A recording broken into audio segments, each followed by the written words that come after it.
Hi everyone, welcome back to TeacherFYI. If you're new here, I'm MacKenzie, a 5th grade teacher in Northern California, teaching virtually this entire school year. Google Jamboard really has become one of my favorite apps to use while teaching online this year. I use it every day with my students and it has really become such a great tool for my students to collaborate together and to keep them more engaged during those online sessions. In this video, I'm going to be sharing 10 activities you can do with your students during reading, and I have grouped it into 3 categories: word work, reading comprehension, and vocabulary. These activities do align with elementary standards, but you can definitely adjust some of these ideas to work for older grades. If you are new here, please be sure to subscribe to my channel. I do upload new teaching tips every week, and if you do enjoy this content, please give this video a thumbs up so it can reach even more teachers. So let's get into it.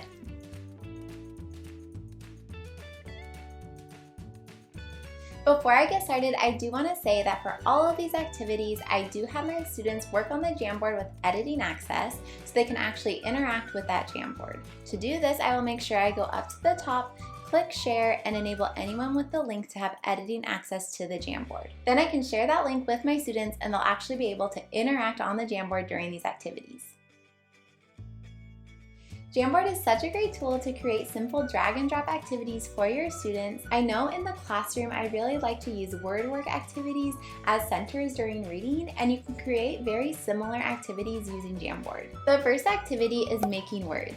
So for this activity, you can use Jamboard's sticky note feature to make a cutout-like version of each letter of the alphabet. I used a different color for the vowels so those would stand out, and now my students can easily click and drag the letters to create their own words and then write them down in their notebook. Another example of making words would be if your students were practicing word families or spelling patterns. You could create a stack of sticky notes for your word families that you're working on. So for example, I have AT, and now students can drag new letters down to create new words for that word family. There are so many different ways you could approach this activity. Another example would be if you were practicing compound words with your students. You could create the word parts on sticky notes, and then your students need to find the matching word parts to put together and create compound words. I know in the classroom, oftentimes these activities involve scissors and cutting up paper, so that is one plus about being online is that there's no mess. The second activity to use Jamboard during word work activities is to use them for word sorts. This could work great for letter sorts, sound sorts, even if you're working on grammar. So to create a word sort, you could keep it simple using the sticky notes and drawing tools to create a chart. Students can then click and drag to sort the words into the category. Another option would be to insert images to add to that fun factor for this activity. So in this example, I have different trees and students need to sort the parts of speech into each tree. So to do this, I clicked the image button. I then searched for a picture of a tree. I inserted it, made 3 copies. I then used the text tool to type up each of the words. I made it red so that it would be like apples. And now students can click and drag the different parts of speech onto each tree. You can really use any image or clip art that you have and insert those as images so that your students can then click and drag their words to sort them. The third activity for word work would be to create a matching activity. This is a great activity as students are learning their letter sounds. For this activity, I found different images using Google image search. I inserted those onto the Jamboard, and then I used the sticky note to just write those different letters. Students can now use the drawing tool to draw lines connecting the correct letter sound to the picture. These word work activities can work very similarly the way centers did. You could put a different activity on each slide of the Jamboard, and then your students can click through each of the Jamboard slides. That can work really well as independent work or working together as a class on the same Jamboard as you practice all those different skills. These next few activities focus on reading comprehension. So the fourth activity to do with your students is a sequencing activity. This is really helpful when students are practicing retelling and recalling key events from a story. So after reading a story with your students can click and drag images to practice retelling that story in the correct order. For example, I was able to insert screenshots of a story that my students read, and now students can click and drag the pictures to place the events in order. Another option would be to use sticky notes for retelling too, which I really like doing during small group instruction. So depending on the goals of your lesson with your students, they might might be practicing retelling verbally, where I would recommend using those visuals, or using sticky notes to actually practice typing key events onto those sticky notes. Using sticky notes in this way has also been really helpful as a pre-writing activity. So when I conference with students, instead of using Post-its, since we're virtual, I'm able to use those sticky notes to help them organize their ideas and their key events in their narratives. Activity 5 is to create a story mountain with your students when teaching plot structure. For this activity, I first went over all the different elements of plot structure. I then was able to create my own story mountain using the drawing features on Jamboard. If you don't want to use the drawing features, you can also insert an image of a story mountain.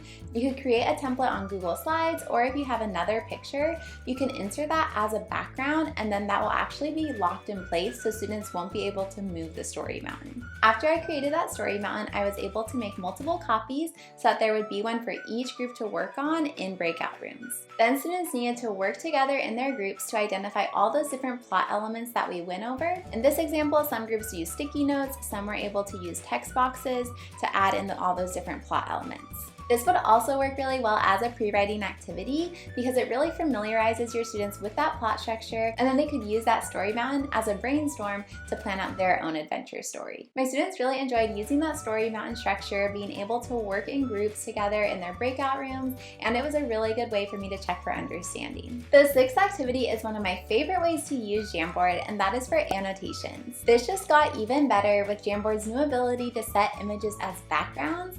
So now images will be locked in place and students won't be able to move around the article once I insert it into the Jamboard. So in this case, it'd be inserting a picture of an article that I want my students to annotate, and then they're actually able to use all of Jamboard's drawing features to highlight, underline, and circle to annotate that text. So like I said, you could either insert a picture of an article as an image, then students would be able to click and drag that article around.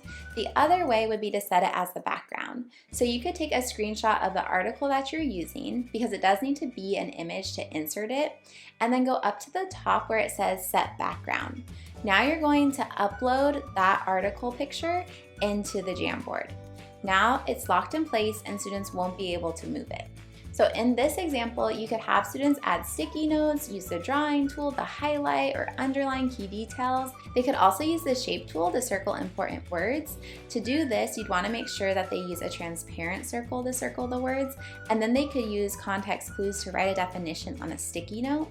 You could also include an anchor chart as an image for students to remember the types of text annotations they need to do in that lesson. This really is a great way to do close reads with your students or have them working in groups and annotate that text together. One lesson I really enjoy doing every year is having my students go on a text feature scavenger hunt with nonfiction text, and Jamboard would be a really great alternative to that activity because I can insert screenshots of different articles, of different magazines, and then my students can work together in groups still and use the Post-its, the sticky note feature in Jamboard, to actually find all of those different text features. Since they're using all those sticky notes to label all the different text features, it's really easy for me to check for understanding and jump into their breakout room if they need help. The 7th activity would be to use Jamboard to create graphic organizers for your students to teach them different reading skills and comprehension strategies. I feel like instead of having a classroom filled with anchor charts and graphic organizers this year, I have a Google Drive filled with all these different Jamboards because I really do love using them to create all these different graphic organizers. It's so easy to create these graphic organizers directly on Jamboard using the shape tools, or if you have your own graphic organizers that you already like to use and you have those templates like in Google Slides,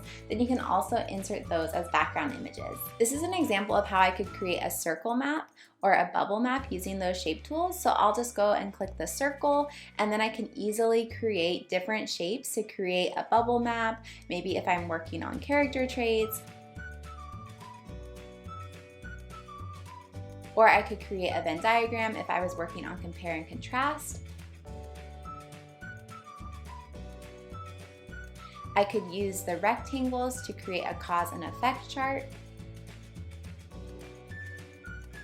Now, if you don't want your students to be able to actually move the different shapes once they're on Jamboard and they're on there to edit, then I would take a screenshot of the graphic organizer you made and then just insert that as a background image. These are a few other examples. This is an example of a KWL chart that I made with my students just using the shape tools and sticky notes, and I really like sharing this with the whole class so that we can revisit it throughout a lesson and then students are actually able to see everybody's responses. This is another example of how I could use it for summarizing.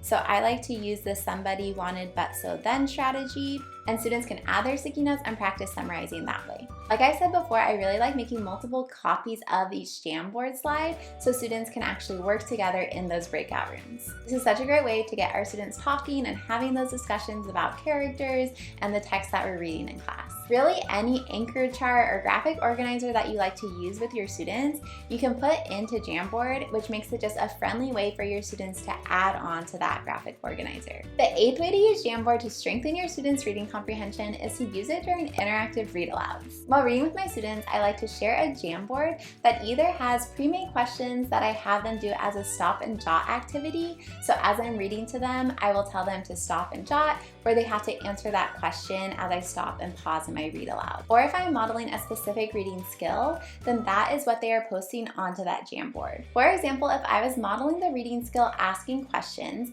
I would share a Jamboard with my students, and as I am modeling that skill, my students are also practicing that skill on the Jamboard.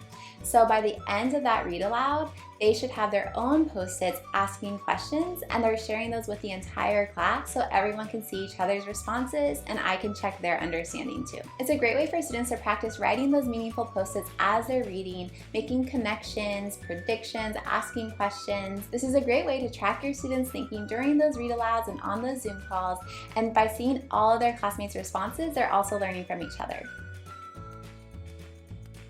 These last couple ideas are ways to use Jamboard for vocabulary. The 9th activity would be to use Jamboard to label diagrams and pictures. When introducing new vocabulary and academic language to my students, I definitely want to make sure that I am using as many visuals as possible, especially when teaching students with English as a second language. One way to do this would be to insert a picture as a background image and then have your students just add sticky notes and label as many items as they can in that picture. That way they are collaborating together, seeing what words they already know, and then you can introduce new vocabulary with those visuals. Or if you're starting a new topic of study, like in science for example, and there's a lot of new academic language that comes with that you want your students to use, you can make it more meaningful using those visuals. For example, I inserted this picture of the water cycle, and then I used the shape tool to make a little word bank. I inserted the different words using the text boxes, and now students can click and drag all of those different words directly onto the diagram. This could work great as an independent activity or for students to work together and practice that academic language.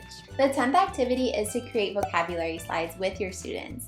So for example, if you're reading a book and there's vocabulary you want to introduce to your students or a new topic of study, then you can put that word onto that Jamboard and then have your students work together to add definitions, add pictures, add synonyms, or if there are multiple vocabulary words that you want to introduce to your students, then you can put a different word on each slide in Jamboard and then have your students go out into breakout rooms and go through each of the words or assign a slide to each group and then create a whole deck of vocabulary words together as a whole class. This is very similar to an activity I talk about in my Google Slides video, so I'll make sure to link that down in the description box if you want to check that out. Thank you so much for watching. I hope you found this video helpful. There are so many ways you can use Jamboard in your classroom. If you are new to Jamboard, I will also link my video tutorial and my additional Jamboard videos down in the description box if you want to go check those out. If you did enjoy this video, please remember to subscribe to my channel and give this video a thumbs up, and I will catch you next time. Bye everyone!